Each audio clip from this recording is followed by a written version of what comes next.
ঈদ মানেই আনন্দ, নতুন জামা, ভালো খাওয়া, পরিবার নিয়ে সময় কাটানো। কিন্তু এমন খুশির দিনেও অনেকে জীবিকার তাগিদে বাইরে বেরোন। কেউ রিকশা চালান, কেউ বা চা বিক্রি করেন। কারণ তাদের কাছে ঈদের ছুটি মানে আয় বন্ধ, আর আয় বন্ধ মানে চুলায় আগুন না জ্বলা।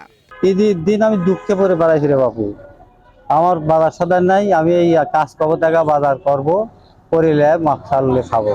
আমার তো মন কয় যে পরিবার নিয়ে আমরা ঈদ করি, সেই ব্যবস্থা তো আমরা পারি না। গরিবের আবার কিসের ঈদ? গরিবের ঈদ নাই। পাবনার ব্যস্ত সড়কে দেখা মেলে এমনই অনেকের, যারা নতুন পোশাকে বের হয়েছেন।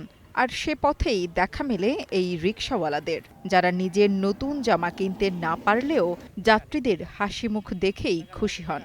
একইভাবে মোড়ে মোড়ে দেখা মেলে চায়ের দোকানি মনিরের মতো মানুষদের, যারা ঈদের দিনেও চুলায় আগুন জ্বালিয়ে বিক্রি করছেন চা, শুধু পেট চালানোর দায়ে। তারা বলছেন, ঈদের দিনেও রোজকার মতো ঘাম ঝরিয়ে উপার্জন করাই তাদের আনন্দ।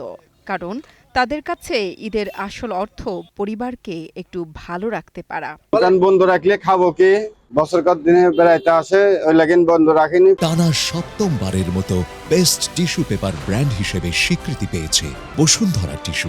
বছরে ২টা দিন অন্তত ঈদে অল্প পরিসরে হলেও কিছু দোকানপাট খোলা রাখা উচিত বলে জানালেন এক চা প্রেমী। এই চায়ের দোকানটা খোলা পেয়ে আমি খুব আনন্দিত হয়েছি যে একটু চা আমি খাই, চায়ের নেশা আছে আমার।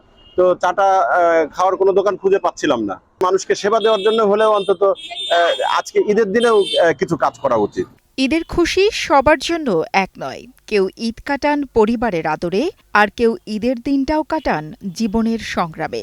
এই মানুষগুলোর পরিশ্রমের ঘামেই টিকে থাকে শহর, যারা নিজেরা হাসে না, কিন্তু অন্যের মুখে হাসি তুলে দেওয়ার চেষ্টায় নীরবে লড়ে যাচ্ছেন প্রতিদিন। মোহাম্মদ রাজীব জোয়ারদারের পাঠানো তথ্য ও ভিডিও চিত্রে ডেস্ক রিপোর্ট, কালের কণ্ঠ।